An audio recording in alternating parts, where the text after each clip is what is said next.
नमस्कार मंडळी, संध्याकाळचे 4 वाजलेत आणि इकडे बघा ह्यांनी मळ्यात आले तर वैरण न्यायला जनावरांना कटर करायचं होतं ना त्याच्यामुळे. आणि इकडे बघा एवढंच हिरवगार रान दिसते, छान वाटत होतं असं. आणि इकडे बघा ह्यांची वैरण काढून झाली आणि मग आता घरी निघालोय आम्ही. तर इथे बघा हे असंच वजे डोक्यावर घेऊन घरी न्यावे लागतात बरं का, रानात काही गाडी वगैरे येत नाही त्याच्यामुळे.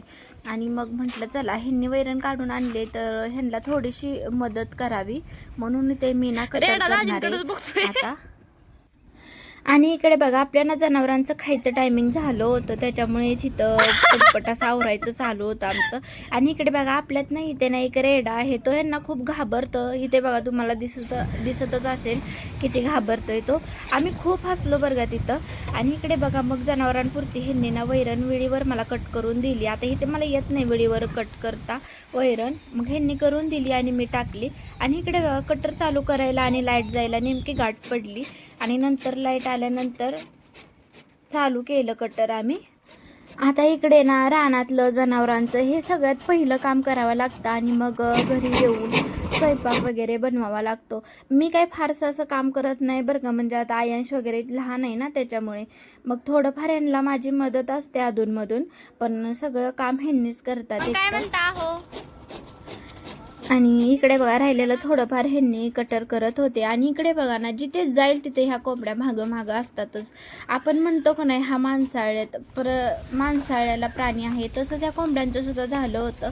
आम्ही जिथे जाईल तिथे ह्या मागं येतातच. आणि इकडे बघा कटर सगळं करून झालं आणि मग ह्यांची गडबड होते ती जनावरांना खायला टाकायची.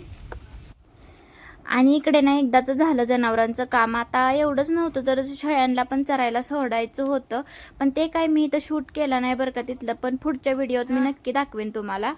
काय झालं, जात नाही त्या काय आतमध्ये? मागे गेले का?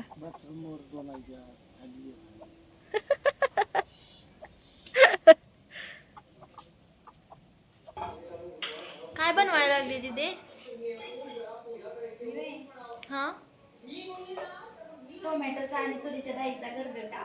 हा.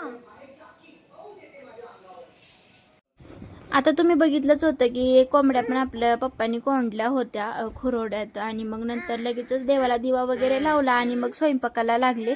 आज ना जेवणात ना तुरीची डाळ आणि टोमॅटो ह्याचा गरगटा करायचा होता, म्हणूनच इथे मी 4-5 टोमॅटो चिरून घेतले आणि 1 वाटी तुरीची डाळ घेतलेली आहे. आणि ते इथं ना मी कुकर लावलेला आहे त्याचा. आता रोज एक मला प्रश्न पडतो बरं का, म्हणजे माझ्यासारखंच तुम्हाला सुद्धा पडत असेल की रोज भाजीला बनवायचं तरी काय.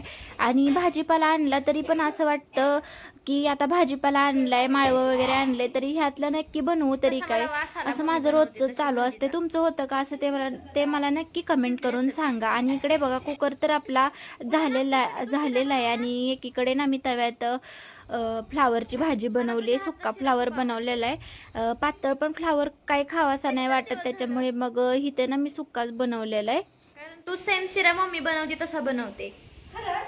खरं.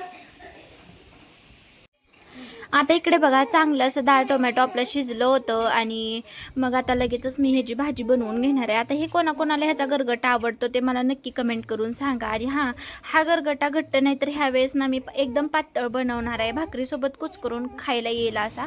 आणि इकडे बघा हिरवी मिरची, लसूण, कोथिंबीर आणि थोडंसं जिरं मी इथं ना मिक्सरमध्ये वाटून घेतलेलं आहे कुटून. आणि इकडे मग हळद आणि चवीपुरतं मीठ टाकणार आहे मी इथं. आता हळद आणि मीठ टाकलं मी आणि नंतर लगेच डाळ टोमॅटो शिजलं होतं, मग ते सुद्धा मी इथं ओतून घेतलं. आणि मग नंतर लगेचच मग भाकरीला लागले, भाकरी बनवायची होती ना.